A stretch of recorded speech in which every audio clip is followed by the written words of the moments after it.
여러분 안녕하십니까? 시사쇼 이것이 정치다의 윤종호입니다. 대장동 일당들로부터 뒷돈을 받은 혐의 이재명 민주당 대표의 최측근 정진상 실장이 구속이 됐었죠. 지금 서울중앙지법에서 구속 적부심 심사를 받고 있습니다. 구속이 적당한지 합당한지 따져본다는 건데요. 이런 가운데 정치권에선 김건희 여사를 향해 빈곤 푸르느라고 발언했던 정경태 민주당 의원을 둘러싸고 후폭풍 계속되고 있습니다. 그리고 청담동 술자리 의혹 허위일 가능성이 커지면서 이 제보자가 미묘하게 입장 변화도 보이고 있는데요. 여러 가지 속보들도 많습니다. 일단 전문가들 나오셨습니다. 어서 오십시오. 네, 안녕하세요. 네, 저희가 술자리 의혹 짚어볼 텐데 그 전에 여야가 이태원 참사와 관련된 국정조사에 합의했다는 소식이 막 들어왔습니다. 국정조사 기간은 45일간 하기로 했고요. 일단 의결을 통해서 본회의 의결을 통해서 더 늘릴 수도 있게 했습니다. 그리고 조사 대상으로는 뭐 대통령실도 포함이 되고요. 서울청이나 용산서 다 포함해서 하겠다 이런 입장입니다. 대신에 예산을 통과시킨 다음에 본회의에서 이 국정조사 안을 통과시킬 계획입니다. 그래서 예산안을 처리한 다음에 이태원 참사와 관련된 국정조사를 하겠다. 이런 입장에 여야가 합의를 했습니다. 내일 본회의에서 국정조사안을 처리할 가능성이 많은데요. 이거는 이제 본회의에서 처리할 텐데 내일 처리하기는 어려울 것 같습니다. 예산안이 통과된 다음에 뭐 실시하는 그런 방안을 이야기를 하고 있다 그러니까요. 실제 국정조사는 예산안이 처리된 다음에 시작될 가능성이 큽니다. 그리고 협상 타결에는 여야 원내대표가 서명을 한 그런 부분들이 있습니다. 자, 국정조사 하냐 마냐 논란이 있었습니다만 여야가 예산안을 처리한 다음에 국정조사를 하는 걸로 일단 합의를 봤습니다. 그래서 뭐 국회 본회의에서 이 합의서에 기준한 국정조사안은 통과될 가능성이 크고요. 그게 내일 본회의에서 일단 통과는 시킬 걸로 보입니다. 자, 이런 가운데 또 속보 하나가 들어왔는데요. 이정근 민주당 전 사무부총장의 이런저런 뇌물 뭐 이런 부분과 관련해서 CJ 계열사에 대한 압수수색이 있었습니다. 이건 노영민 대통령 비서실장과 관련된 부분이라고 하는데요. 취업과 관련해서 전 실장이 편의를 봐준 혐의가 있다고 보고 검찰에서 지금 압수수색에 들어갔다는 소식이 막 들어왔습니다. 이 정치권을 둘러싸고 복잡한 일들이 계속해서 일어나고 있는데요. 국정조사에는 합의를 했습니다만 검찰과 경찰이 하고 있는 각종 수사에 대해서 민주당이 굉장히 반발할 수밖에 없는 그런 상황이 되고 있습니다. 자, 술자리 의혹 이어가겠습니다. 민주당 김의겸 의원이 제기를 했었죠. 처음에 청담동 술자리 의혹 이 제보 내용이 허위일 가능성에 경찰이 무게를 두는 것으로 전해졌습니다. 그랬더니 당사자도 미묘한 심경 변화가 있어 보이는데요. 일단 관련 화면 보시겠습니다. 7월 19일 밤인데요. 그날 술자리를 가신 기억이 있으십니까?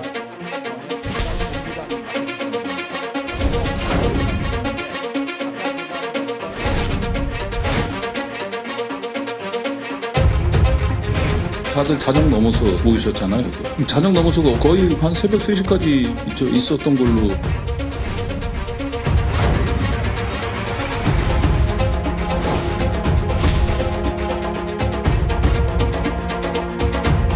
제가 저 자리에 있거나 뭐 제가 저 비슷한 자리에 있거나 저 근방 2km 안에 있었으면은 저는 뭐 걸겠습니다. 이건 뭐 거시죠. 자신 있는 말씀이신가요?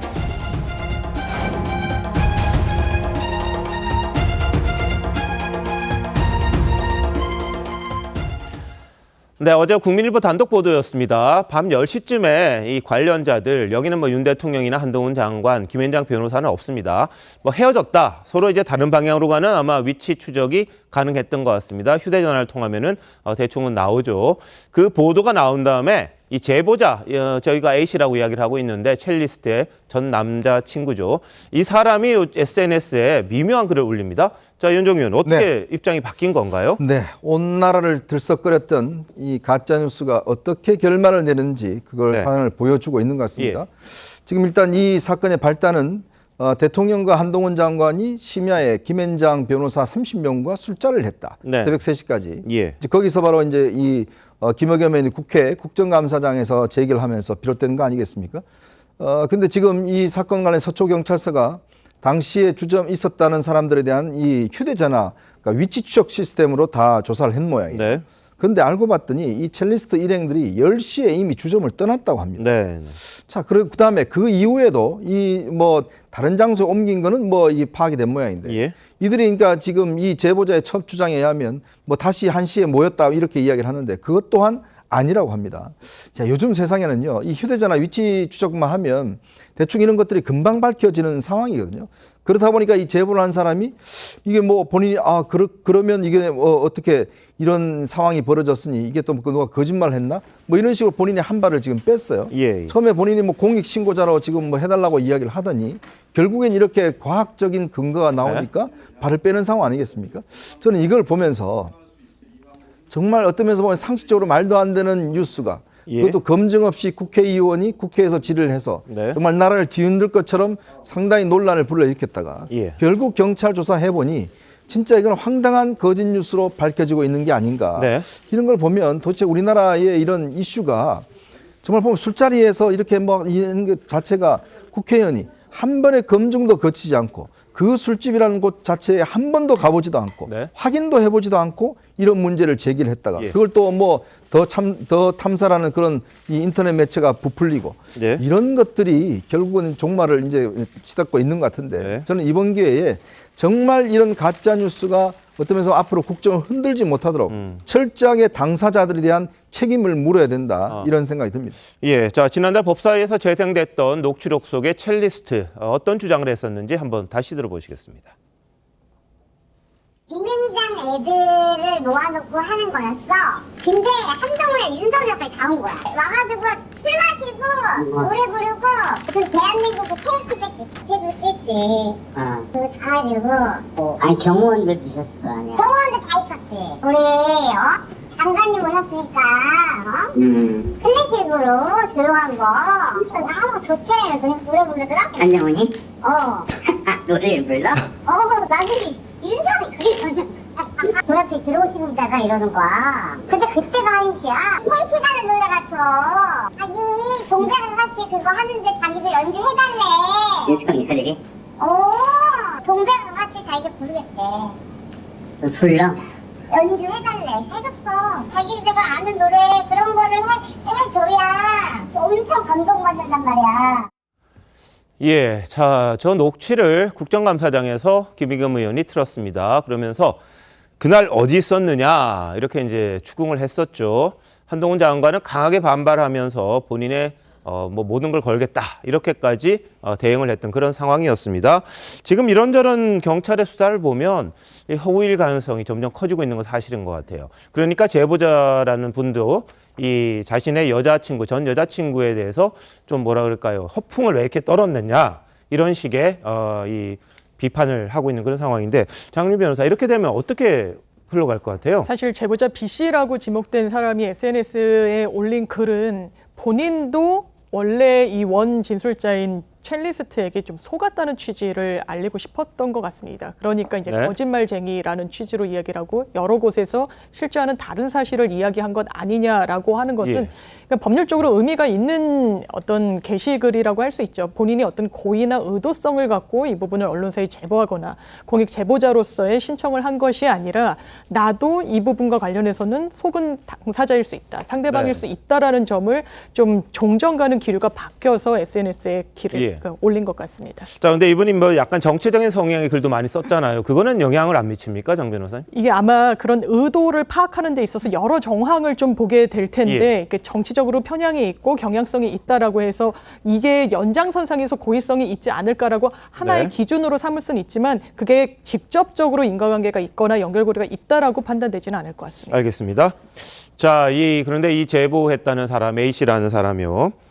이 이른바 뭐 사설 정보지 찌라시 뭐 하나에 참고인 한 명 조사하려고 서초에서 여기까지 뭐 내비게이션도 못 찾는 집을 와서 경찰관 4명이 오는 거 너무한 것 아니냐 뭐 이런 이야기를 했습니다. 그리고 본인은 지금 이 전 여자친구 첼리스트한테 뭐 속은 것처럼 지금 이야기를 하는 그런 상황인데요.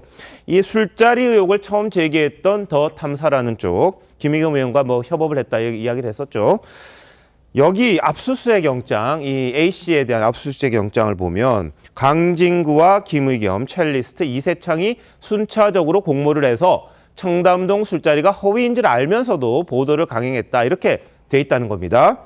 그래서 이 더 탐사 측에서는 어떻게 이세창과 자신들이 공모를 하느냐 그러면서 좀 이 압수수색 영장 삼류 소설만도 못하다 이런 주장을 하는데요. 이건 어떻게 보십니까?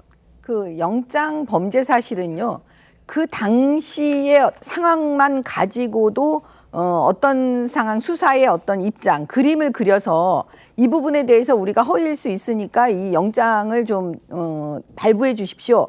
라고 얘기할 수 있는 거기 때문에 네. 저거는 가능해요. 왜냐하면 영장 범죄 사실 자체가 완전히 확고한 사실이라고 말하는 게 아니고요. 예. 그 압수수색 영장은 그 당시만 얘기하는 거고 나중에 충분히 그게 기다 아니다라고 바뀔 수가 있습니다. 구속영장 청구 단계라든가 기소 단계에서 바뀔 수 있기 때문에 그 전에 어느 한 부분의 사실관계를 확인하기 위한 거니까요. 그걸 확고한 거라고 볼 수 없어요. 지금 더 탐사가 주장하는 거는 네. 영장 범죄 사실이 마치 그 확고한 것처럼 얘기하는데 그렇지 않고요. 실무적으로는. 네. 그다음에 제가 지금 이 수사 경찰의 수사를 지금까지 쭉 이렇게 진행된 걸 보면 예. 아마 경찰은 저처럼 저도 지금 생각하는 이 부분을 생각하고 있는 것이 아닌지 하는 생각이 드는 게 예. 뭐냐면요.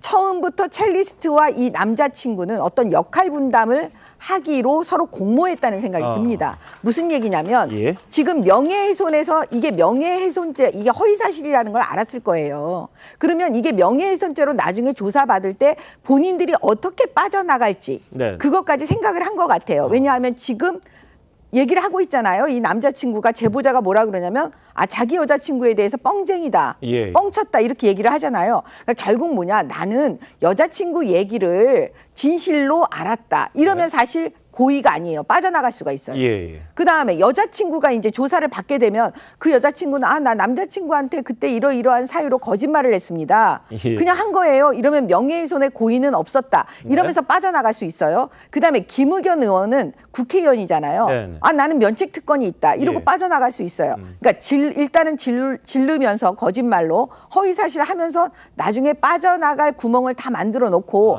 역할 분담을 한 것이 아닌지 경찰은 예. 이 대목에서 아마 의심을 하면서 수사를 하고 있을 겁니다. 알겠습니다. 자, 그럼 더 탐사 측에서요. 어떤 주장을 했었는지 한번 들어보시죠.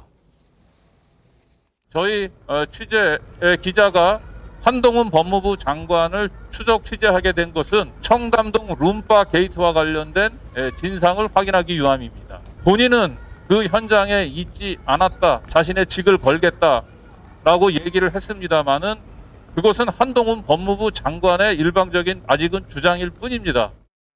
저희가 지금 확인하고 있는 것은 그 룸바가 어디에 있는지 거의 확인 마무리 과정에 있고요. 그날 대통령의 동선이 청담동 근처에서 끊어졌다까지는 저희가 간접적으로 확인을 했습니다.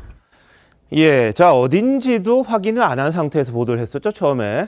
그리고 이 일방적인 주장이다, 한동훈 장관의 이런 이야기를 했습니다만 지금은 이 더 탐사라는 곳에서 유튜브를 통해서 방송한 내용이 오히려 좀 근거가 없었던 게 아니냐, 이런 주장이 나옵니다. 이 술집이 어딘지는 다른 사람들이 금방 찾을 수 있는 그런 부분도 있었어요. 근데 그것도 못한 상태에서 추정만 하는 그런 보도를 첫 보도로 냈고, 그다음에 다음 보도할 때도 이제 거의 다 찾았다 이런 이야기를 했습니다만 거기는 30명 들어갈 수 있는 공간이 아닌 그런 술집으로 거의 알려져 있는 그런 상황입니다. 자, 그러면서 더 탐사 측에서는 조만간 자신들의 이 사무실이나 자택으로 수사관이 들이닥칠 것 같은데 윤석열, 한동훈 사는 집은 언제 압수수색 이루어질지 두고 보겠다 그랬거든요. 자, 장희찬 이사장, 거기 수사 압수수색 해야 됩니까? 아니, 거기 압수수색을 왜 하죠? 명백한 가짜뉴스의 피해자들이 계신데. 그리고 사실 지난 정부에서 민주당이 언론중재법까지 발의하면서 지탄을 받긴 했습니다만 어쨌거나 진보든 보수든 또 여당이든 야당이든 가짜뉴스의 폐해에 대해서는 한 목소리로 주장을 하고 있습니다. 그런데 지금 보십시오. 정말 최소한의 장소조차 그리고 시기조차 특정하지 못한 사실을 가지고 이 유튜브 언론에서 이것을 제가 언론이라고 불러야 될지 잘 모르겠습니다만 가짜뉴스를 퍼뜨리고 이걸 국회의원이 국감에서 녹취록을 틀고 또 요즘 좀 장안의 화제죠. 장경태 최고위원 같은 경우는 제1야당의 최고위에서 이걸 또 다시 재생해버리는 이런 총극이 벌어지고 난 뒤에 결과적으로 경찰 조사 끝에 이게 하나씩 다 사실이 아닌 게 드러나고 있는데 누구 하나 잘못했습니다. 인정하고 반성하는 사람이 없습니다. 저는 법적으로 명백히 허위임을 알고 명예를 훼손할 혐의로 이걸 퍼뜨렸을 때 이제 허위사실 유포에 의한 명예훼손 혐의가 적용된다고 알고 있는데 그 법적인 조치 차치하고요. 책임 있는 정치인이라면 김의겸 의원과 장경태 의원 적어도 이 두 사람은 본인들이 가짜뉴스로 한동훈 장관과 윤석열 대통령 공격한 것에 대해서 사과하고 인정하는 모습을 보여줘야만 앞으로 어떤 의혹을 제기하든 국민들이 귀를 기울이지 않을까 싶고요. 나머지 이 뭐 A씨,나 B씨 그리고 더 탐사라는 이런 사람들 같은 경우는 징벌적인 처벌을 받아야 가짜뉴스 퍼뜨리고 아니면 말고 하는 관행이 좀 없어지지 않을까 싶습니다. 네. 자, 뭐 술자리 의혹 처음 제기했던 게 바로 김의겸 의원이기 때문에 국회의원의 면책 특권은 있다고 합니다만 책임론에서 가볍지는 않을 거다 이런 지적이 나오죠. 당시 모습 한번 보시죠. 제가 제보를 받았습니다. 7월 19일 밤인데요. 그날 술자리를 가신 기억이 있으십니까? 책임 있는 말씀 좀 해주시죠. 매번 그렇게 허황된 말씀을 하시는데요. 어느 언론사 기자가 확인을 받았습니다. 제가 저 자리에 있거나 저 근방 2km 안에 있었으면 법무부 장관 직 포함해가지고 뭐 다 걸겠습니다. 의원님 뭐 거시겠습니까? 거시는 거 좋아하시잖아요. 자, 국정감사 자리에서 국무위원을 모욕해놓고 그게 말이 되는 소리입니까? 네, 당시 김의겸 의원을 상대로 한동훈 장관 저렇게 강하게 이야기했습니다. 그리고 장경태 최고위원이 최고위원 회의에서 이 부분을 또 제기를 했기 때문에 거기에 대해서도 한 장관은 뭐라 그랬냐면 공당인 더불어민주당이 저질 음모론에 공식적으로 올라탔다. 이렇게 또 강한 입장을 보이기도 했는데요. 그 장면도 이어서 보시겠습니다. 이 문제의 큰 문제는 공당인 민주당이 가세했다는 것에 있다고 생각합니다. 민주당의 김의겸 대변인이 협업해서 가짜뉴스를 뿌렸고요. 그리고 민주당의 최고위원회는 이재명 대표가 참석한 자리에서 장경태 최고위원이 이 가짜 뉴스를 공개적으로 상영했습니다. 이거는 공당이 저질 음모론에 공식적으로 올라탄 거라고 생각하고요. 저는 민주당이 책임 있는 공당으로서 다시 사과할 것을 요구합니다. 화는 나실 수 있으나 좀 더 속 좁게 생각하지 않으셨으면 좋겠다 이런 생각이 듭니다. 김의겸 의원님이 사과를 하신다면 저도 동참할 의사는 있습니다. 진실이 확인되면 저도 그렇게 하겠습니다. 네, 뭐 경찰이 김의겸 의원에 대한 조사도 할 수 있다 이런 이야기도 보도 나오긴 합니다만, 자 복경 의원님 어떻게 보십니까? 민주당 의원들이 뭔가 좀 유감 표명을 해야 될 건가요? 아직 뭐 결론 안 났습니다만. 좀 답답한 상황입니다. 예.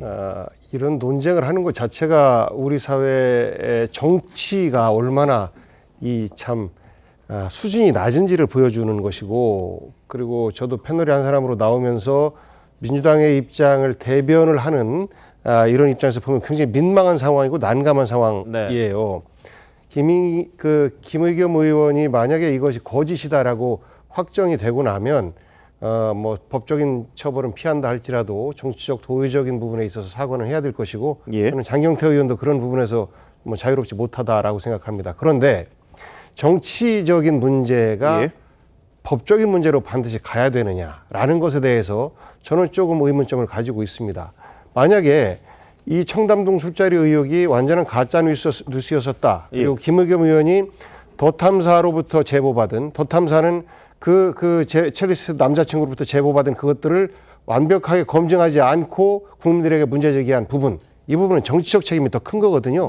그래서 만약에 이것이 가짜다라고 확정되고 나면 정치적 손해는 민주당이 크게 보는 것이고, 정치인으로서는 김의겸, 장경태 의원이 가장 크게 보는 것이라 이미 이제 정치적인 그 국민들의 판단은 끝난 부분이다라고 생각을 해요. 그런데 이제 이 문제를 조금 더 이렇게 길게 끌지 말고 좀 간단하게 결론 낼 수 있었음에도 불구하고 벌써 뭐 한 달여 이상 훨씬 지났지 않습니까? 그래서 너무 이런 부분이 길게 끌어지는 부분에 대해서 저는 뭐 여야를 막론하고 다소 아쉽다라는 말씀드립니다. 알겠습니다. 자, 지금 결론 안 났습니다. 뭐 첼리스트와 이 남자친구가 공모를 했는지 어쨌는지 모르겠습니다. 근데 다만 지금 수사는 내용들을 하나하나 따져보니까 이게 가짜일 가능성이 점점점 커지고 있다. 이 정도고요. 제보를 했다는 A씨도 그 부분에 대해서 인정을 하는 그런 SNS 글을 올리는 그런 상황입니다. 근데 민주당에서는요, 당시에 뭐라 그랬냐면 사실이라면 뭐 전제를 달았습니다만 제2의 국정농단 이런 표현까지 써가면서 한동훈 장관에 대한 압박을 굉장히 강하게 했었죠. 민주당 의원들이 뭐 계속해서 한 장관을 상대로 공세를 많이 펼쳤는데 한 장관은 여기에 대해서 어제 한 말 했습니다. 한번 보시죠. 요즘 야당에서 장관님에 대한 약간 공격성 발언이나 아니면 뭐 의혹 제기가 좀 많잖아요. 요즘만 그런 것 같지는 않은데요. 네. 여러 가지 공인에 대해서 공적으로 선을 넘지 않는 범위에서 여러 가지 의혹을 제기할 수 있다고 생각합니다. 예, 뭐 좀 점잖게 말을 했어요. 공적인 범위를 넘지 않은 그런 이야기를 했습니다만 그때 술자리 의혹 때는 굉장히 뭐 격분하듯이 김의겸 의원을 상대로 오히려 굉장히 공격했던 그런 적이 있었습니다. 자, 어쨌든 누가 책임을 지든 안 지든 간에 이런 식의 폭로 그리고 이 가짜 이렇게 밝혀지는 그런 과정이 된다면 이 국정감사에서 면책특권이 있더라도 이 상당한 책임을 면할 수 없지 않겠느냐라는 이야기들은 좀 나오고 있습니다. 어떻게 보십니까? 항상 정치권은 그렇습니다. 실컷 사람을 때려놓고 정치적으로 해결해. 이렇게 하는 거하고 똑같은 모습이에요. 자, 그 당하는 사람 입장에 한번 생각해 보십시오.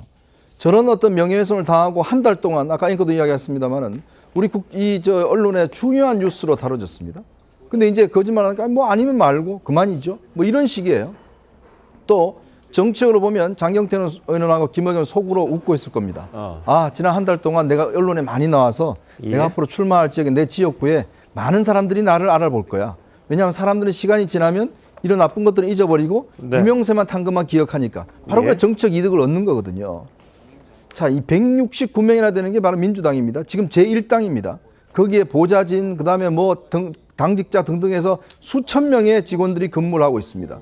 우리나라 국회의원 한 명당 9명의 보좌진을 둘 수가 있어요. 언론사도요, 게이트 키핑 기능이 있습니다. 예를 들어서 밑에 취재를 해오면 부장이나 차장이나 이런 사람들이 이게 진실인지 사실인지 일일이 확인합니다. 그래서 언론에 보도를 내보내거든요. 그런데 제1당에 169명이나 되는 의원을 가진 정당에서 저런 문제를 사실 확인조차 한번 해보지도 않고 밑에 있는 당직자들 많지 않습니까? 그러면 최소한 그 술집에는 한번 가봐야 될 거 아니겠습니까? 그리고 뭔가 확인을 해서 이게 맞는지 안 맞는지를 확인해야 될 텐데 저렇게 불쑥 내가 확인하니까 이거 국정감사 이야기를 하고 최고위원들 이야기하고 이게 사실이면 제2국정농단이다. 잔뜩 부풀려 나오고 사실이 아니면 아무도 책임을 안 져요. 자, 정치적으로 해결해야 되죠. 이런 걸 법적으로 해결하면 됩니까? 정치인들이 정치적으로 해결해야 되죠. 이렇게 이야기를 하고 있습니다. 그럼 도대체 손해는 누가 보는 겁니까? 바로 국민들이 보는 겁니다. 국민들이 이 중요한 한 달 동안 저런 가짜뉴스에 휘달려서 결국은 이런 가짜뉴스에 다들 이렇게 주목하고 있는 거 아니겠습니까? 정말요.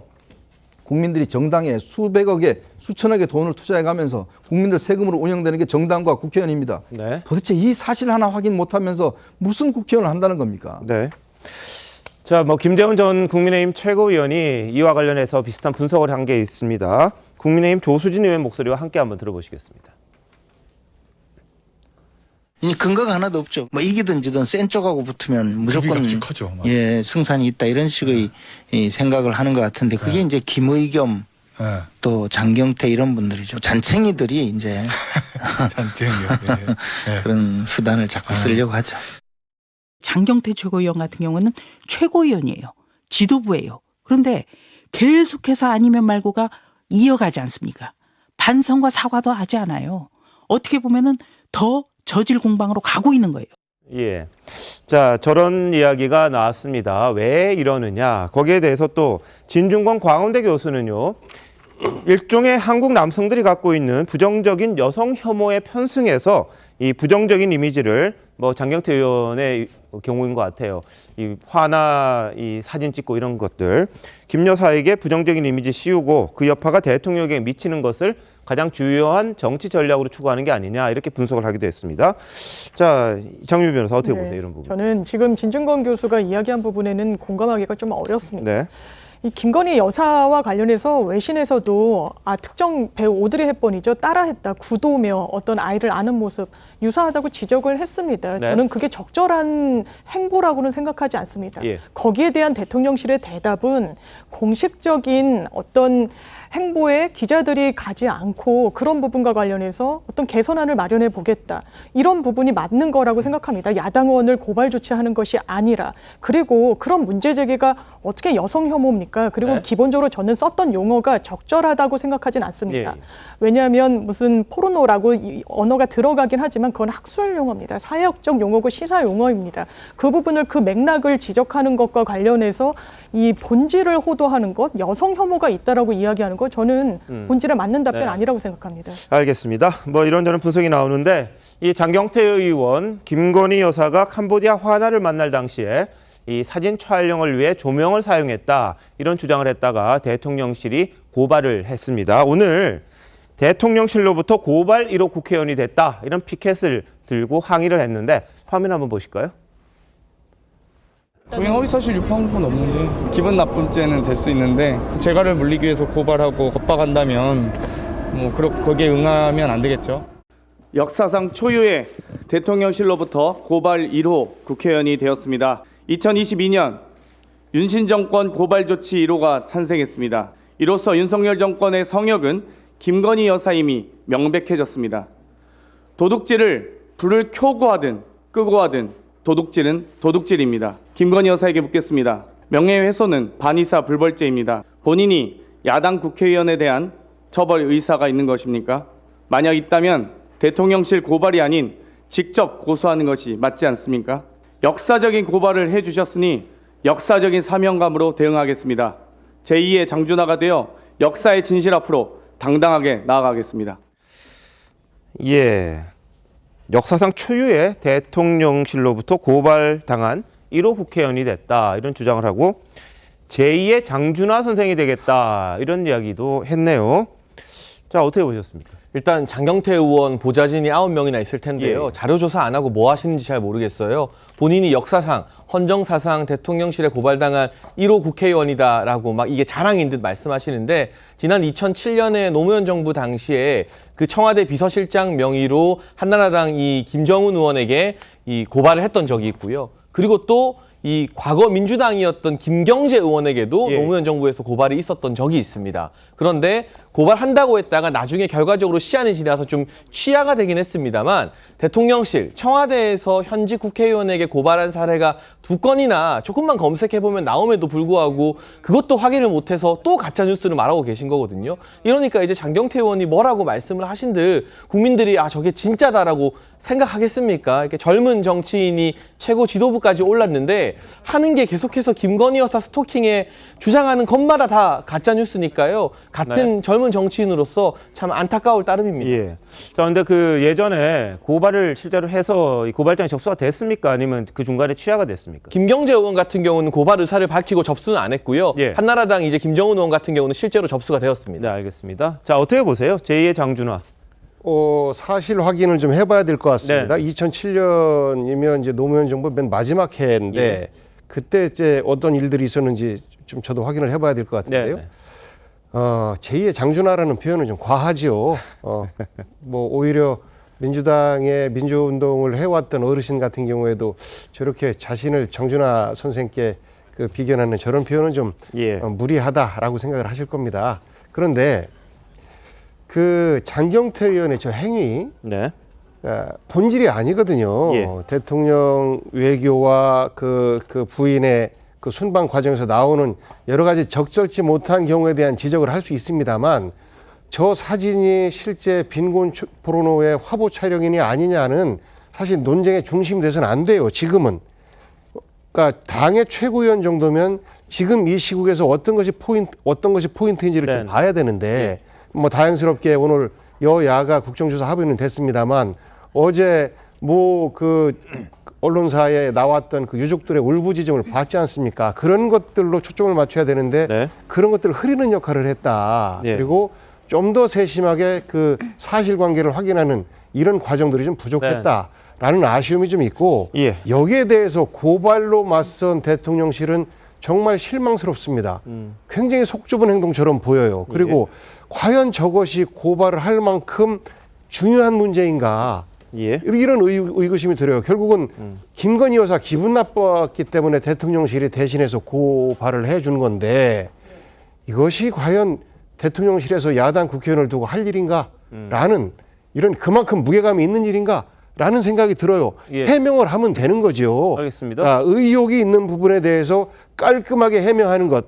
이것은 정치적 공격에 대해서 방어하는 것이 아니라 그것은 국민들에 대한 어떤 궁금증을 해소하는 차원에서도 알겠습니다. 해명했으면 끝나는 문제였습니다.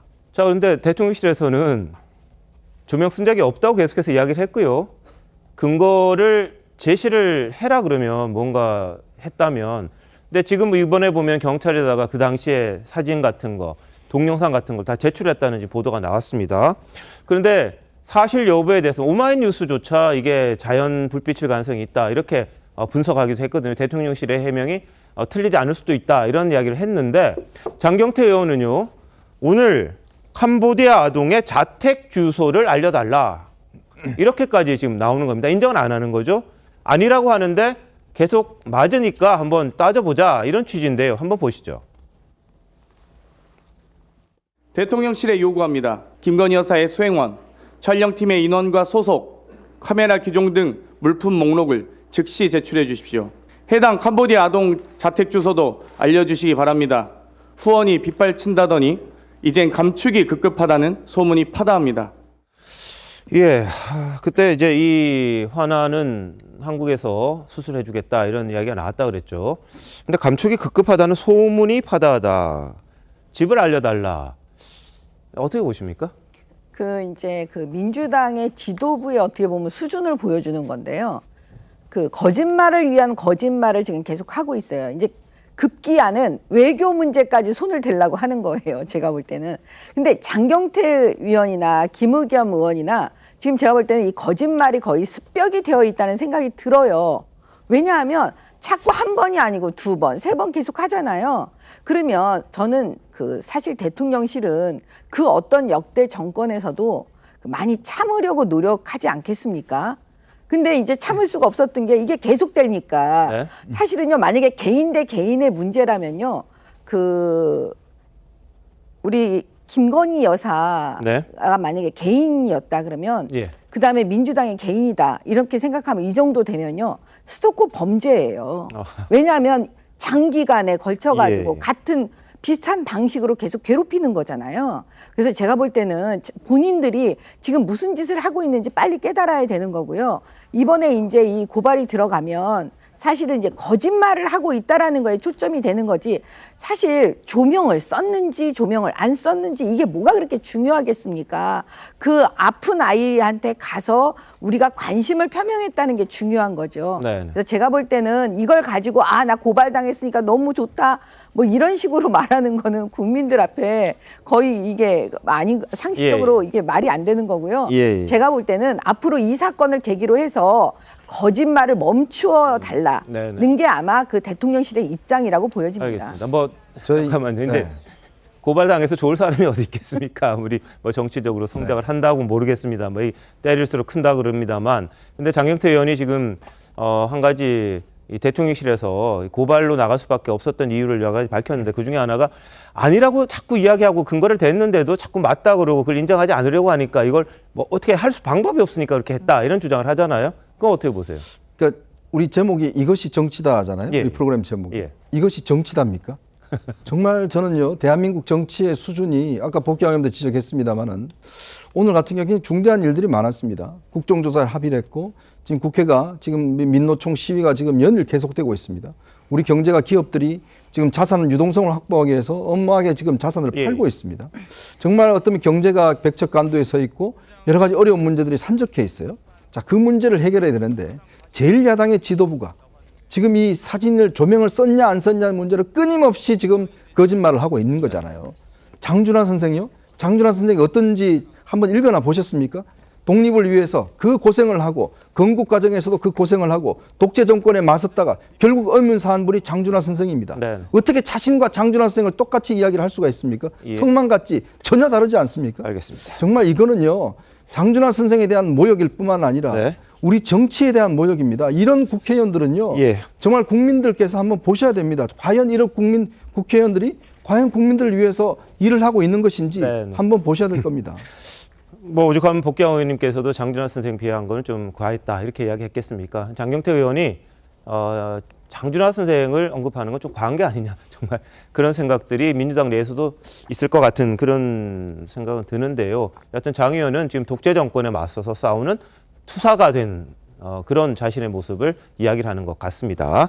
자, 그런데 장경태 위원이 아까 뭐 보좌진이 몇 명 있다 이야기를 했습니다만 오늘 피켓에 오자가 나가지고 좀 눈길도 끌었습니다. 긴급 조치를 언급하면서 위에 한 획을 놓쳤어요. 근데 민주당이 보면 지난번에도 용산 대통령실 갈 때 이건 좀 이해가 안 되는 실수 같은데 이 탄압을 탑압이라고 써서 한번 또 이게 준비가 좀 덜 됐던 거 아니냐 이런 이야기가 나온 게 있죠. 손피켓에 이제 탄압이 탑압으로 돼서 그걸 아무도 몰랐다는 것도 참 희한한 일이죠. 근데 뭐가 씌면 아무것도 안 보일 때도 있습니다. 저희들도 가끔 탈자 나올 때, 오탈자 나올 때가 있는데 세심한 부분에 있어서 가지고 뭔가 좀 뭔가 놓치고 있는 게 아니냐 이런 지적이 일부에서 나왔습니다. 대통령실에서는 아까 말씀을 드렸습니다만 이 빛에 반사되고 이런 거는 환하집에 있는 전등 불빛 때문이었다. 그리고 당시 현장 사진, 영상을 수사기관에 제출했다고 합니다. 자, 그리고 대통령실 입장은 어쨌든 간에 잘못을 바로잡겠다. 가짜뉴스에 대해서는 철저하게 대응하겠다. 이런 입장인데요. 과거 윤석열 대통령이 이 자신을 겨냥해서 윤중천 접대설을 보도했던 한겨레 신문에 대해서 고소를 한 적이 있었습니다. 사과하면 고소를 다시 생각해 보겠다. 이렇게 이야기했었던 적이 있었죠. 한겨레 신문은 즉각 사과는 했습니다만 뭐 정정 보도는 냈습니다만 그때 상황 한번 보시죠. 저도 지금까지 살면서 인터넷이라든가 이런 뭐 유튜브 이런 데로부터 정말 어마무시한 공격을 많이 받았습니다만 한 번도 고소를 한 적이 없습니다. 그러나 이 보도는 우리나라를 대표하는 언론 중에 하나가 확인 없이 이 기사를 일면에 게재를 했기 때문에 사과한다고 공식 같은 지면에다 해주신다면은 고소를 계속 유지할지에 대해서는 한번 재고를 해보겠습니다. 사실이 없어졌는데 이제 그러면 됐지.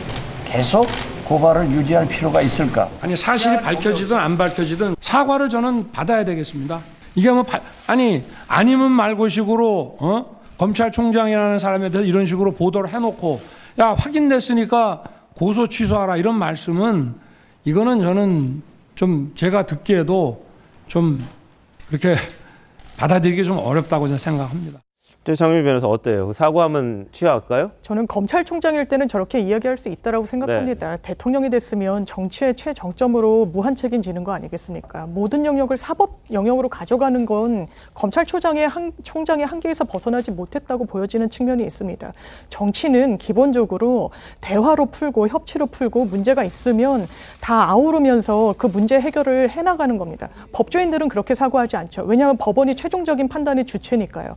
그 한계를 처음부터 국민들이 우려했는데 거기서 대통령이 한 발짝이라도 나아가고 있는가. 그리고 김건희 여사 사건의 이 사진의 본질은 굉장히 부자연스럽고 인위적이고 윤석열 대통령께서도 이야기했던 글로벌 스탠다드에 맞지 않다는 겁니다. 타인의 빈곤, 질환, 어떤 병력 이런 걸 풍경처럼 병품처럼 과시하지 말라는 게 그런 글로벌의 어떤 스탠다드라고 할 수 있습니다. 그런 어떤 이런 기준에 전혀 부합하지 않는 사진입니다. 김건희 여사와 관련해서 사진이 적절했다라고 보시는 국민들 많이 안 계실 겁니다. 그리고 이 고발을 했지만 정보통신망법상 명예훼손이라는 건 사실이든 허위사실이든 사실의 적시가 있어야 됩니다. 장경태 의원의 발언을 뜯어보면 이런 외신들의 의혹 보도가 있는데 거기에 대한 입장이 뭔지를 밝히라는 취지입니다. 네. 정확하게 법률적인 스크린을 했다면 고발까지 가지 않았을 겁니다. 이거는 사실상 입막음조의 정치적인 성격이 상당히 많은 고발이라고 할 수 있습니다. 아니 근데 그 대통령실에서 수차례 밝혔잖아요. 이게 아니라고 밝혔고 그게 외신 보도가 아니라는 게 뻔히 밝혔는데 본인은 끝까지 이제 해결을 안 하는 거 이야기하고 있지 않습니까? 그리고 빈곤이라는 게요. 그렇다면 캄보디아에서 당연히 항의를 했겠죠. 왜 우리 빈곤을 그렇게 홍보의 수단을 삼아 했겠죠. 근데 왜 이 캄보디아 신문들은 다 일면에 쓰고 이걸 어떤 좋은 이야기로 씁니까? 그리고 그 한 생명이 어떤 면에서 보면 다시금 새롭게 찾게 됐는데 그게 뭐가 잘못된 거죠? 아니 그 빈곤이 없는 거를 갖다가 그냥 이 포장하는 것 자체가 오히려 더 잘못된 거 아닌가요? 네네. 그거를 갖다가 예를 들어서 이걸 잘못됐다 글로벌 스탠다드 이야기하시는데 저는 잘 이해가 되지 않습니다. 알겠습니다. 장경태 의원이 주장하는 이유는 이 사건에서 저 사진에 조명이 들어갔냐 안 들어갔냐가 예. 아니고 영부인으로서 저렇게 하는 것이 글로벌 스탠다드에 맞지 않는다라는 이제 주장하면서 이제 SNS에 여기에 뭐 조명까지 있었느냐 아니냐 이런 이야기가 진행되고 있는데 그 전에 저 사진이 진짜냐 가짜냐 논쟁이 아니지 않습니까? 본질은 저런 사진을 찍은 행위 자체가 부적절하다라는 문제 제기를 한 것. 이것을 귀담아드리면 될 것 같은데 엉뚱한 곳으로 빠지고 있고 여기에 대해서 자료 요청을 했는데 수사당국에 고발을 하면서는 냈지만 장경태 의원에게는 안 냈습니다. 그러하기 때문에 장경태 의원이 자료 요청을 계속해서 하고 있는 것이고 그리고 이런 해명에 대해서 말로 하는 거잖아요. 아니다라고 하는데 아니다라는 것을 믿기가 어려운 것이 이 XX 또 날리면인지 바이든인지 이것에 대해서 국민들이 이 XX에 대해서는 대부분 이건 맞는다라고 동의를 하는 분들이 거의 대부분이에요. 그럼에도 불구하고 부정하고 있지 않습니까? 이런 것들이 누적된 효과다라는 부분 말씀드리고 싶습니다. 네네. 자, 아닌 걸 맞다고 증명하기가 그렇게 쉽진 않을 거예요. 그런데 대통령실에서 어쨌든 그 당시에 이 상황들을 설명을 하면서 아니라고 그랬는데 그걸 못 믿으니까 어쨌든 뭐 자료는 지금 뭐 고발하면서 제출했는지 모르겠습니다만 근거를 제시를 하긴 했는데 장경태 의원은 그러면서 이게 빈곤 포르노라는 말 때문에 이게 논란이 됐잖아요. 그 부분에 대한 비판이 제기가 되니까 그걸 다른 방식으로 다시 비판하기 위해서 꺼냈던 게 바로 조명일 텐데 그 근거가 박약했다는 거죠. 그러다 보니까 이 사건 자체의 본질보다는 이 다른 이 부차적인 것 가지고 자꾸 김건희 여사에 대한 공세를 펴다 보니까 이런 식으로까지 일이 번지는 것 같습니다. 본질은 그럴 수 있죠. 김건희 여사가 자신을 돋보이기 위해서 이 어린 환자를 활용한 거냐, 이용한 거냐, 아니면 인도적 차원에서 정말 이 환자를 어떻게든 좀 치료를 하고 싶어 했던 거냐, 거기에 대한 이 견해가 다르기 때문에 생긴 것 같습니다만 이게 본질적인 것보다는 부차적인 용어라든지 조명이라든지 이런 것들이 들어가면서 이 사건 자체가 좀 엉뚱한 방향으로 흘러간 게 아닌가 싶습니다. 아니면 아니고 맞으면 맞고 거기에 대해서 책임을 져야 되는 부분은 반드시 책임져야 되지 않겠나 이런 생각이 좀 듭니다. 근데 이재명 민주당 대표도요, 합리적 의혹 제기마저 정치 보복 수사의 대상으로 삼고 있다. 이렇게 성토했습니다. 보시죠. 야당 지도부의 합리적 의혹 제기마저 정치 보복 수사의 대상으로 삼고 있는 지경입니다. 대통령실의 심기를 조금이라도 거스르면 누구도 가만두지 않겠다는 노골적 겁박입니다. 표현의 자유 없는 민주주의는 사이비 민주주의입니다. 국민이 맡긴 권력으로 언론을 탄압하고 표현의 자유를 침해하는 것은 헌정 질서 파괴 행위라는 점을 명심하기 바랍니다. 예, 자, 이 부분 어떻게 보십니까? 이재명 대표는 요즘 그 입만 벌리시면 뭐 야당 탄압한다 계속 이런 식의 얘기를 하고 있어요. 뭐 언론의 자유도 얘기하고 그러는데 일단 저런 얘기를 하면 순간적으로 이게 드는 생각이 뭐냐면 지금 본인의 그 오른팔 왼팔이 다 지금 구속되는 상황인데 그거에 대한 입장 표명은 안 하고 뭐 합리적 의혹을 제기했다, 정치 보복이다, 야당 탄압 이렇게 얘기하는 거 그 좀 아닌 것 같고요. 제가 볼 때는 이렇습니다. 그 합리적 의혹이라는 게 합리적 의혹을 제기하면 저희도 가만히 있어요. 아무 말 안 해요. 그러면 대통령실에서 입장을 그거는 밝히라고 우리도 할 거예요. 근데 문제는 지금까지 김의겸 의원이나 지금 이 장경태 이 최고위원 이런 사람들이 계속 지금 거짓말을 하고 있단 말이에요. 그러니까 거짓말을 하는 그 부분에 대해서 거짓말하지 말아달라 이렇게 대통령실이 얘기하는데도 불구하고 계속 거짓말을 위한 거짓말 부풀리고 이러니까 그래서 고발한 거예요. 네네. 그렇기 때문에 그 지점에 대해서 거짓말이라는 지점에 대해서 그럼 거짓말이 아니라는 얘기를 해야지 그냥 뭉뚱그려 갖고 합리적 의혹을 제기하는 거에 대해서 뭐 정치 보복이다 이런 식으로 얘기하면 안 되겠죠. 예. 뭐 거짓말이라는 건 좀 너무 단정적이니까 의혹 제기 정도로 해주시면 어떨까 싶은데 여하튼 뭐 이재명 대표는 합리적인 의혹 제기라고 이야기를 했습니다만 지금 뭐 청담동 술자리 의혹 같은 경우에는 사실상 허위로 지금 밝혀질 가능성이 커 보이는 그런 부분이 있는 거고 이 장경태 의원이 제기했던 이 조명은 또 다른 국면으로 흘러갔습니다. 그런데 과거 한 사례를 보면요, 문재인 전 대통령도 이 자신을 비판하는 전단을 뿌렸다가 법률 대리인을 통해 헌법상 모욕죄로 이 한 시민단체 대표를 고소한 적이 있었습니다. 김 씨는 검찰의 기소 의견으로 송치가 되기도 했었는데요. 나중에 문 전 대통령이 고소를 취하했었죠. 지난해 5월 청와대 대변인 목소리 한번 들어보시겠습니다.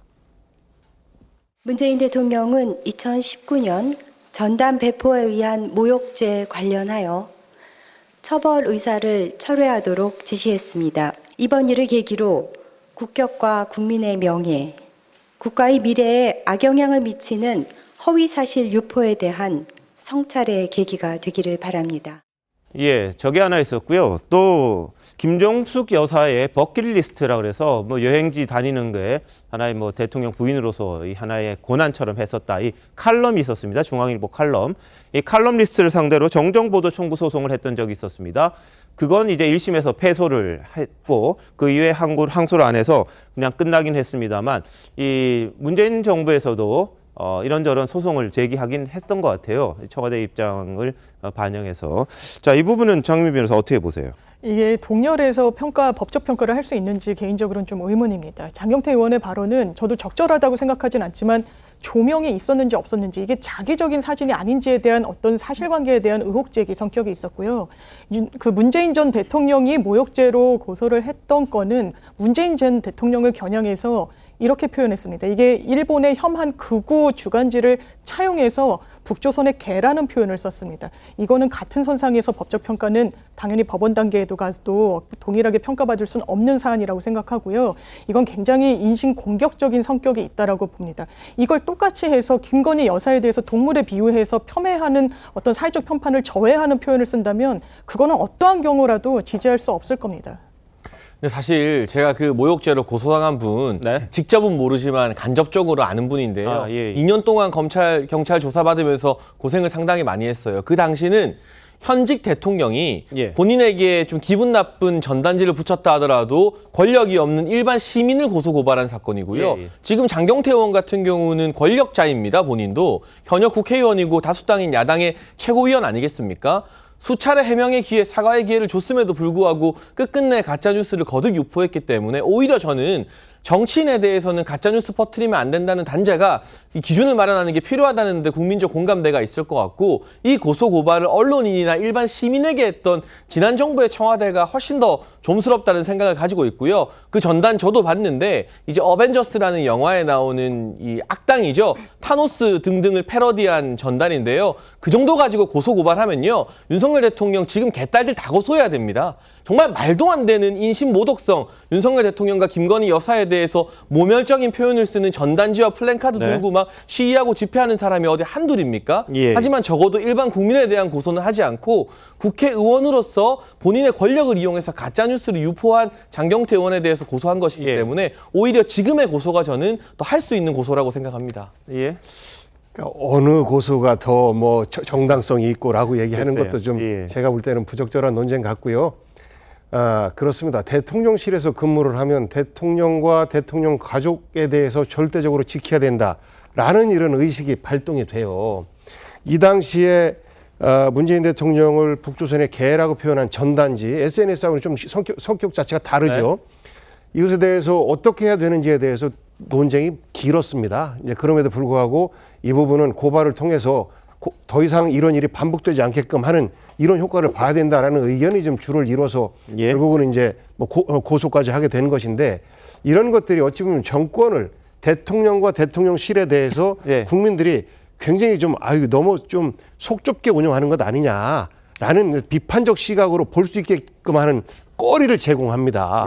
저는 마찬가지로 이번 건도 윤석열 대통령도 장경태 의원에 대해서 그런 조치를 하는 것 저는 마찬가지라고 봐요. 그래서 알겠습니다. 저는 국민들의 입장에서 대통령 비서실의 판단도 함께 이어져야 된다. 그렇게 보면 대통령과 그 대통령실에 대한 국가에 대한 무한 책임을 요구하는 것처럼 또 무한의 어떤 의혹 제기도 있을 것이고 이런 것들은 모두가 경계를 해라라는 어떤 그 신호로 들으면 이렇게까지 꼭 매번 뭐 고발을 하고 국민들과 싸우고 하는 모습 안 보여도 되는 것 아닌가 싶습니다. 뭐 좋은 모습은 아닌 것 같아요. 이 사건의 사실은 핵심은요.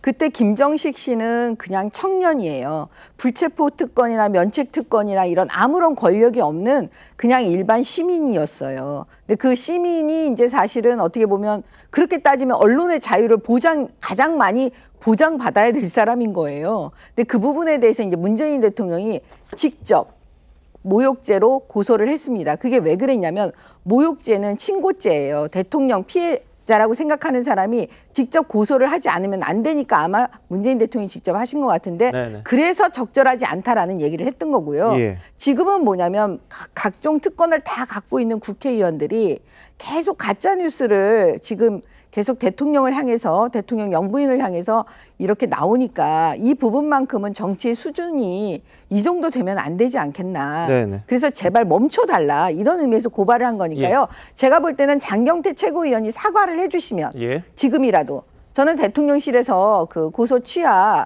할 수 있을 거라고 봅니다. 예, 알겠습니다. 너무 감정적으로 서로가 대응을 안 했으면 참 좋겠다는 생각이 들고요. 사실이 아니면은 뭐 진짜 쿨하게 그냥 착오가 있었다 이 정도 이야기하면 되지 않을까 싶고요. 맞다면 끝까지 한번 가보시죠. 어떻게 되는지. 자, 다음 이슈입니다. 다음은 잇따라 폭탄 발언이 나오고 있는 대장동 상황입니다. 유동규 전 본부장, 남욱 변호사, 이 대장동 개발 특혜 사건과 관련해 이재명 대표 측을 겨냥을 하기 시작했습니다. 남 변호사는 남이 내 징역 대신 살 것도 아니지 않느냐 이런 이야기를 했고요. 오늘도 법정에 출석을 했습니다.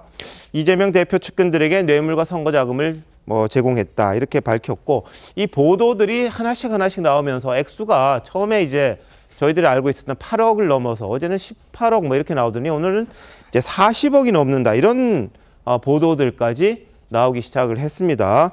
이 검찰 측이 남욱 변호사의 각종 폭로에 대해서 이제 사실관계를 확인할 예정이라고 이렇게 얘기를 하는데 자, 어떻게 보세요, 윤정미 의원님? 자, 지금 이제 어떤 면에서 보면 이제 재수의 딜레마가 이제 예. 풀리는 그런 상황 같습니다.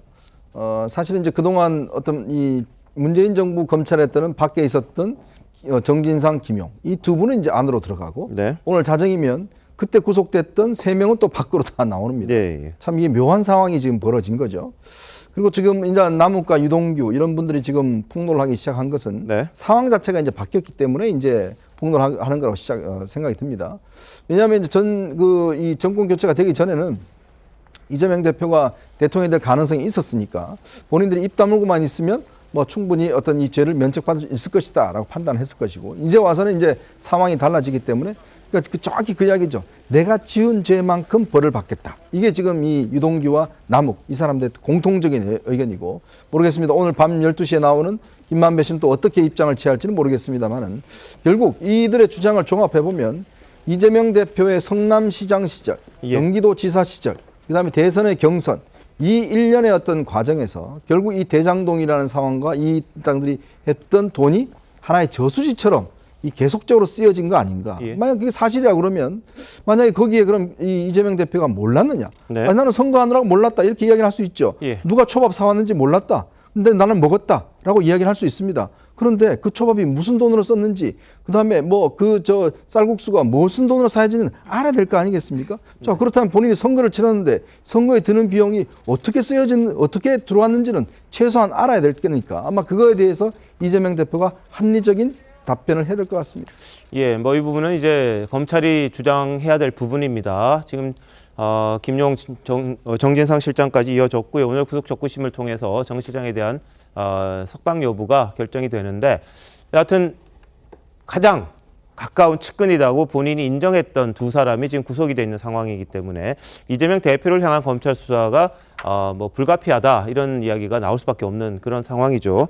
그래서 이분들이 지금 김만배 씨가 또 어떻게 이야기를 할지 본인은 언급하지 않겠다 이런 이야기도 했다고 합니다만 김만배 씨가 석방 이후의 행보가 굉장히 중요하다고 보는데 김의겸 민주당 대변인이 오늘 뭐라 그랬냐면요. 서면 브리핑에서 어제군요.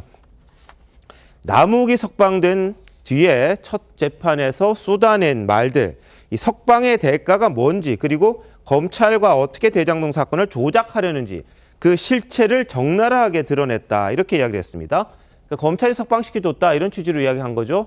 그런데 장윤 변호사. 네. 이건 좀 사실과 좀 다르지 않습니까? 사실과 좀 다른 부분이 있죠. 기본적으로 구속 기소된 사건에서는 2개월 안에 재판을 끝내는 게 원칙이지만 두 번 갱신해서 6개월 안에는 끝내야 됩니다. 그렇지 않으면 석방해줘야 됩니다. 그리고 검찰은 이런 경우에 구속 기간을 연장하기 위해서 다른 혐의로 추가 기소를 하고 영장을 다시 한번 청구하게 되는데 그런 노력을 검찰이 게을리했다라고 보여지지는 않습니다.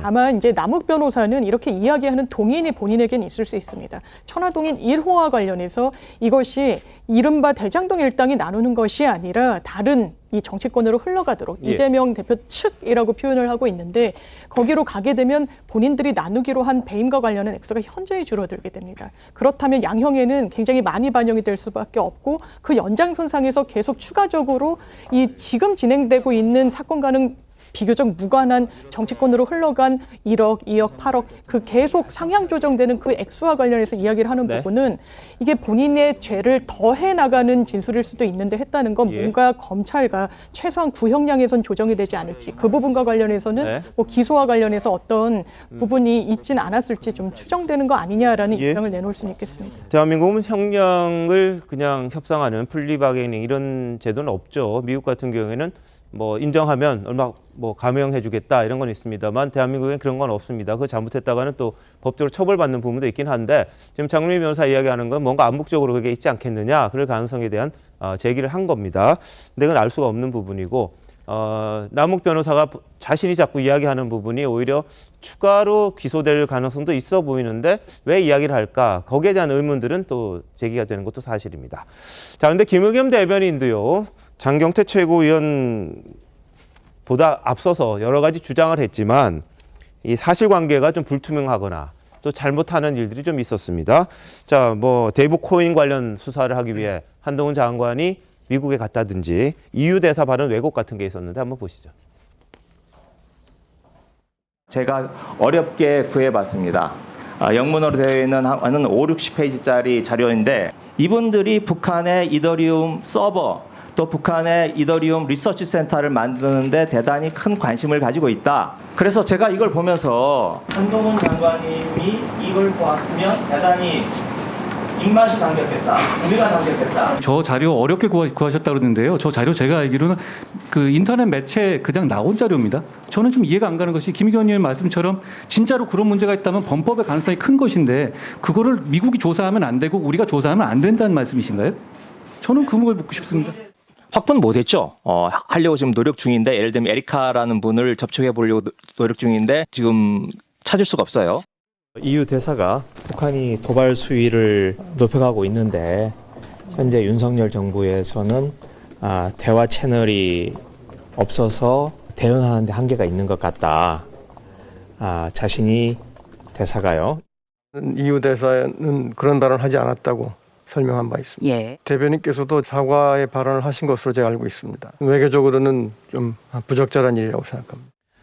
자, 뭐 그러다 보니까 당내에서 좀 두 사람에 대해서 좀 난감하다 이런 분위기도 있다고 하는데 복 의원님 실제 그렇습니까? 어떻습니까? 조금씩 뭐 생각은 다를 것 같습니다. 두 분 다 초선이고 초선들이 사고 치면서 어떤 때는 또 성과도 내고 그런 거 아니겠습니까? 그런데 이제 공식적인 당직을 갖고 있으면서 뭐 예를 들어서 EU 그 대사를 만났을 때 팩트를 잘못 설명한 이런 부분에 대해서는 사실상 핑계의 여지가 별로 없어 보이고 그 부분에 대해서는 곧바로 뭐 사과까지 한 거 아니겠습니까? 실수하면서 잘 컸으면 좋겠습니다. 알겠습니다.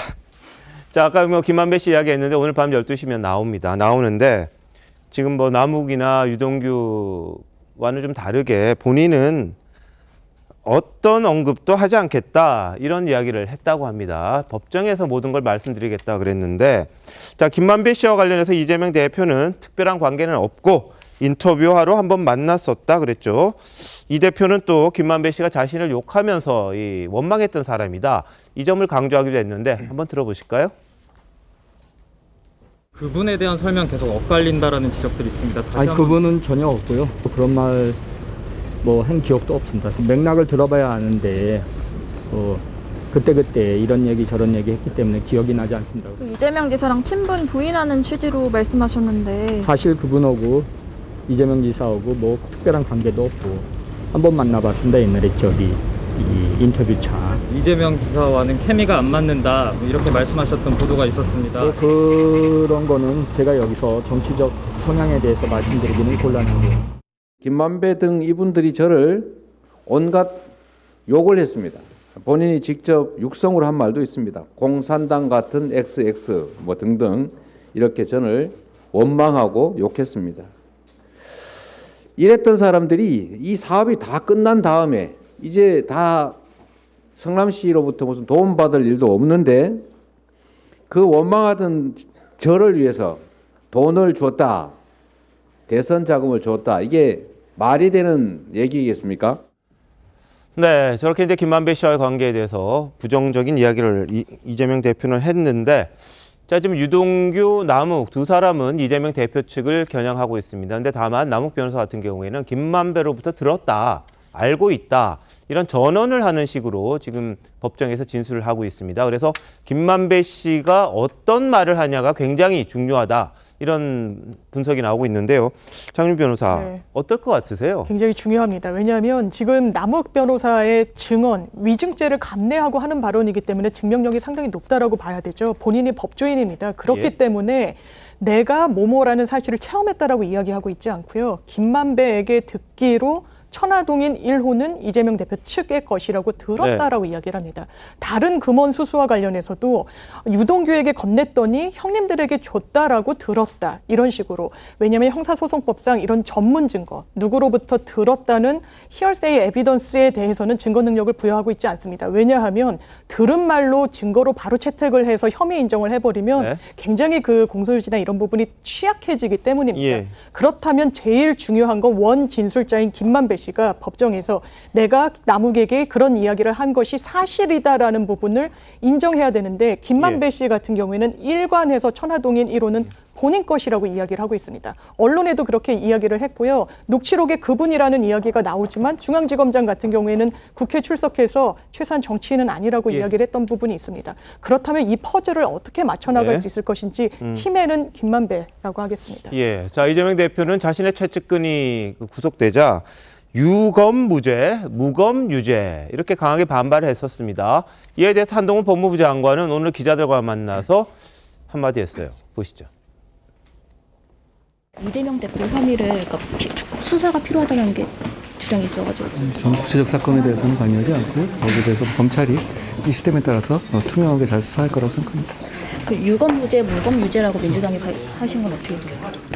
무슨 말인지 잘 모르겠는데. 유검무죄, 무검유죄. 무슨 뜻인지 제가 잘 이해를 못하겠습니다. 대한민국은 사법 시스템을 갖춘 나라고요. 그 시스템에 따라서 진행될 거라고 생각합니다. 예, 자, 뭐 검찰에서 이제 김만배 씨의 증언, 진술, 또 법정에서의 어떤 말을 할지 거기에 촉각을 곤두세우긴 할 건데, 이재명 대표는 검찰이 이제 바뀌면서 없는 제도 만들어낸다, 이런 취지로 이야기한 겁니다. 한 장관은 거기에 대해서 뭐 시스템이라고 이야기를 했는데 어떻게 보셨어요? 그러니까 유검무죄, 무검유죄라는 말 자체가 이전에는 존재한 적도 없는 말이에요. 이 정치권에서 여야 간의 어떤 대립이나 이 진영 간 싸움이 있었던 게 어제 오는 일 아니지만, 저런 해괴망측한 신조어는 그 누구도 만들어낸 적도 쓴 적도 없거든요. 그러니까 애초에 이 민주당이나 이재명 대표가 제기하는 프레임 자체에 그냥 응대를 안 해주겠다라는 한동훈 장관의 의지가 좀 엿보이는 대답인 것 같고요. 중요한 것은 압수수색 영장이나 구속영장이나 발부하는 거 다 법원이 결정하게 되어 있습니다. 검찰이 혼자서 압수하고 혼자서 구속할 수 있는 게 아닙니다.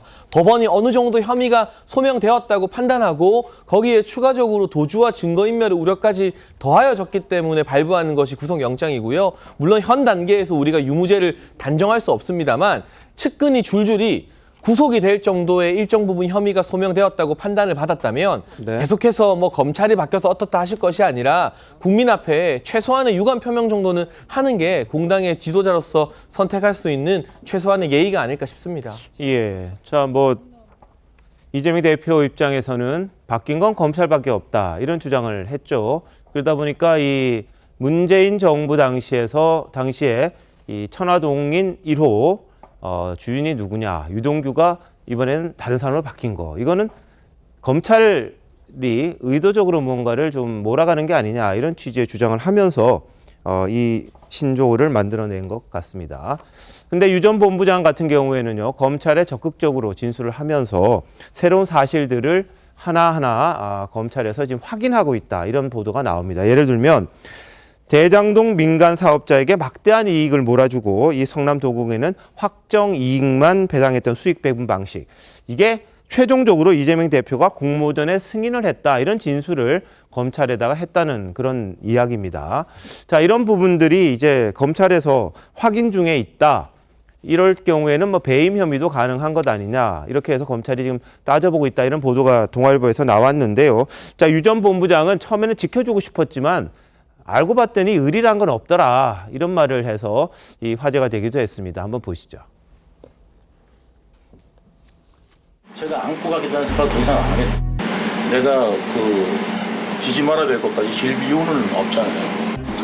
그냥 의리가 있다고 생각했죠. 다들. 그러니까 혼자 남자들 그거 있잖아요. 그러니까 말하자면 이제 우리가 진짜 우리가 뭐 예를 들어 상복해 나는 부분이 된다 이런 생각하고 있죠. 그런 것이 세상에 아직도 남아 있을 거라고 착각했던 것 같아요. 저한테 규칙 사유가 있는 게 아니잖아요. 모든 것 다 저는 그냥 제 거는 제가 설명할 거니까 밝혀지겠죠. 죄지었으면 다 밝혀지겠죠. 흔적이 남을 거니까.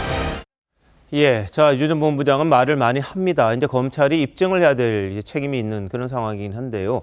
자, 어떻게 보세요, 윤정희 의원? 뭐 일단 이제 진술들이 속속들이 나오고 있기 때문에 왜 그러냐면 사실 상황이 바뀌었기 때문에 그렇습니다. 이 사건은요, 문재인 정부 때 이미 문제가 드러난 사건이에요. 작년 9월 달부터 이 대장동 문제가 터졌기 때문에. 근데 검찰이 보면 최소한 그동안 남욱 씨가 가지고 있었던 그 자금 관리인 그 메모장, 이것도 지난 정권에서는 수사를 하지 못했어요. 그러다가 이 정부 들어와서 그걸 수사를 했고, 지금 유동규 씨 진술도 보면 지금 여러 가지 나오지 않습니까? 당시에 전화기를 버려라 라고 했던 것에 이어서 정진상, 김용 씨가 쓰레기라도 먹고 병원 가서 있어라. 그리고 이 사건은 그냥 당신 개인 비리로 해라. 우리는 모른 척 하겠다라든지, 태백 산맥에 들어가서 10일 동안 침낭 베고 있어라든지, 이런 식의 이야기를 했다는 게 지금 공소장에 속속 드러나고 있습니다. 그렇다면 결국은 당시에 이 사건이 작년 10월 10일 날 민주당 경선이 있었습니다. 그 경선을 임박해서 터졌기 때문에 특히 이제 이재명 대표 측에서는 어떻게 하든지 이 사건을 좀 축소시키기 위해서 여러 가지로 노력을 했던 것 같아요. 그리고 유동규 입장에서도 보면 본인이 뭐 이재명 대표가 다 대통령이 됐으면 그냥 쉽게 넘어갈 수 있는, 조금만 살다 나오면 본인도 뭐 경제적으로 보장이 되고 할 텐데 문제는 상황이 달라진 거죠. 이제 그리고 또 본인이 모든 책임을 지금 다 져야 되는 그 구도가 되다 보니까 이제 억울한 거 아니겠습니까? 그렇기 때문에 서서히 진실이 나오고 있지 않나 싶습니다. 알겠습니다. 자, 뭐 구속영장 청구하면서 이 여러 가지 범죄 사실을 적은 내용에 보면 그런 것들이 좀 나온다는 거죠. 증언을 못하게끔 이렇게 종용하는 그런 부분들이 있었다는 건데요. 자, 일단 구속이 김용, 정진상 두 사람 다 됐습니다. 당직을 다 갖고 있어요. 그러다 보니까 그만둬야 되는 것 아니냐 이런 목소리가 당 내에서도 나왔습니다. 특히 이 정성호 의원은 뭐 이재명 대표와 가장 가까운 사이잖아요. 한번 보시죠. 김용 부원장은 지금 결국은 기소까지 됐습니다. 구속 기소.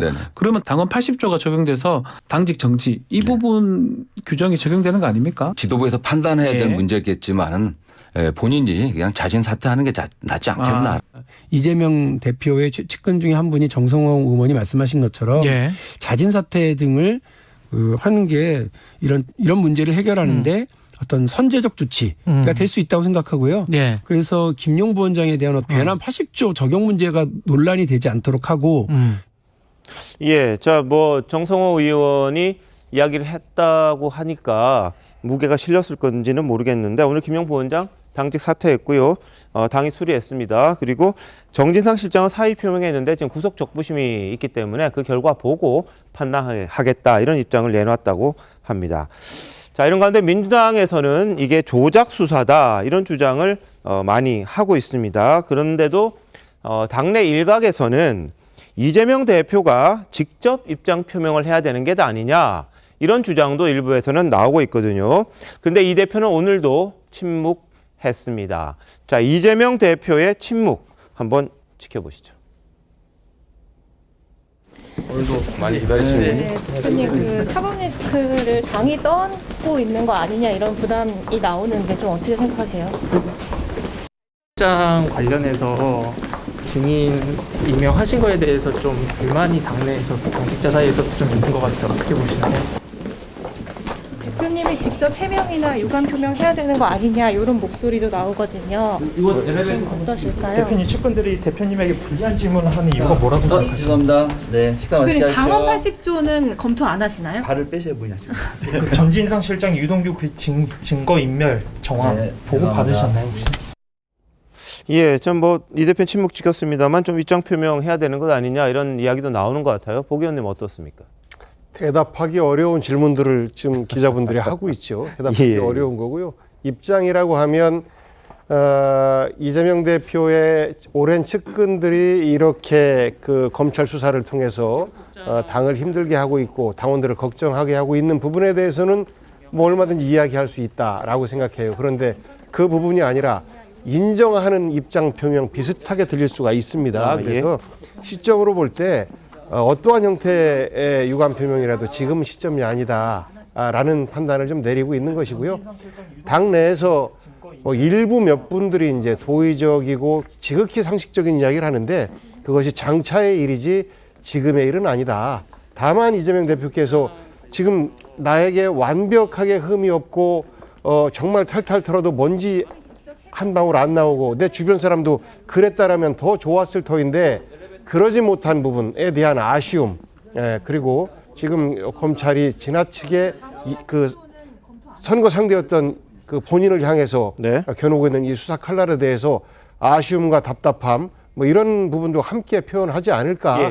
뭐 이 또한 장차의 표현이 아니겠는가 싶습니다. 알겠습니다. 자, 그런데 민주당이 지금요 검찰 경찰의 수사를 많이 받고 있습니다. 특히 노웅래 의원 뇌물수수 및 정치자금법 위반 혐의로 지금 출국 금지가 당했었죠.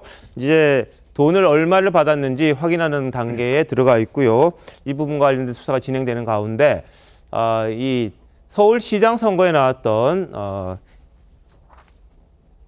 송영길 전 의원 지금 출국 금지 당했다는 이야기가 또 나왔어요. 이게 그 선거 과정에서 허위 사실을 공표했다. 이걸 가지고 이제 또 선거법 위반을 아마 적용하는 것 아니냐 이런 이야기가 나옵니다. 그러니까 일단 송치를 했다고 그래요, 경찰이. 근데 서로 간에 후보들 간에는 이 고소를 취하를 했는데 경찰에서 이 부분이 허위 사실 유포에 의한 명예훼손, 이 선거법상에 걸어서 이제 송치를 했다고 그러거든요. 그럼 프랑스 가려고 그랬는데도 못 가는 그런 상황이 생겼습니다. 그리고 이정근 아까 전 부총장 이야기를 했는데 오늘 뭐 CJ 계열사 국토부도 압수수색 들어가고요. 전방위적으로 들어가는데 자, 노웅래 의원이 지난번에 이야기한 게 있어요. 검찰이 저를 시작으로 수많은 야당 의원들을 엮을 것이다. 이런 입장을 이야기했던 게 있거든요. 한번 보시죠. 단언컨대 윤석열 정부와 한동훈 검찰은 저를 시작으로 해서 수많은 야당 의원들을 태양광과 탈원전 등으로 엮을 것이고 결국 그 칼날의 끝은 결국 문재인 대통령과 이재명 대표로 향하게 될 것입니다. 예, 뭐 노 의원 저렇게 이야기했습니다만 집에서 현금 3억 원이 나와서 그 부분에 대한 소명이 되지 않으면 또 곤란한 입장이 아니냐 이런 분석들은 있습니다. 근데 실제로 검찰이 수사하는 걸 보면 이정근 전 부총장의 청탁 의혹 대상이 여러 명이 등장합니다. 장관만 해도 여러 명 나오고요. 이 당직자, 뭐 중진 의원 다 나옵니다. 자, 어떻게 보십니까, 정 의원님? 지금 이 사건의 이제 시작은 사실은 그 이정근 전 부총장을 이제 수사하면서 나온 거거든요. 근데 이제 하다 보니까 여러 가지 진술이 나올 수밖에 없어요. 왜냐하면 그 이정근 부총장이 아무튼 사무부총장이었으니까 기본적으로 다 주변의 정치인들이잖아요. 근데 일단은 핵심은 뭐냐면 노웅래 의원한테 그 돈을 줬다라는 이제 진술, 박모 씨라는 어떤 사업가 이런 얘기가 나오면요, 그 진술을 확인하기 위해서 박모 씨를 조사를 안 할 수가 없었을 거예요, 검찰이.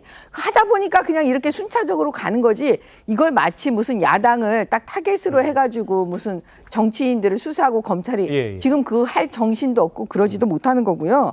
그다음에 핵심은 뭐냐면 지금 그 장관, 차관, 그다음에 노영민 전 청와대 비서실장까지 지금 들어가 있다는 거잖아요. 그러면 결과적으로는 이건 이정근 사무부총장의 진술에 의해서 그 다음에 순차적으로 수사가 되는 거니까 이제 노영민 실장도 조사를 받아야 되는 것이 아닌지 그런 생각이 듭니다. 민주당 입장은 상당히 복잡하겠습니다. 어떻습니까? 이러니까 야당 탄압이라고 하는 거죠. 이정근 씨를 계기로 해서 일종의 고구마 줄기처럼 연결하면 번지지 않을 수가 없는 거 아니겠습니까? 각종 의혹들도 다 갖다 붙이고 특히 이제 이정근 위원장 같은 경우는 활동을 굉장히 왕성하게 했던 사람 중에 한 사람으로 이렇게 그 주위에서 이야기가 돼요. 그런데 이런 것처럼 야당 인사에게 대통령 선거에서 패한 인사에게만 이렇게 하는 것 이러기 때문에 비판받을 수 있다라고 생각합니다. 아니 돈 준 혐의가 있는데 수사를 해야겠죠. 알겠습니다. 예, 법은 누구 앞에나 다 평등해야 될 거예요. 검찰 수사도 균등해야 할 겁니다. 잠시만요. 대한민국 이슈의 중심 시사쇼 이것이 정치다. 여기까지입니다. 내일 다시 찾아뵙겠습니다. 고맙습니다.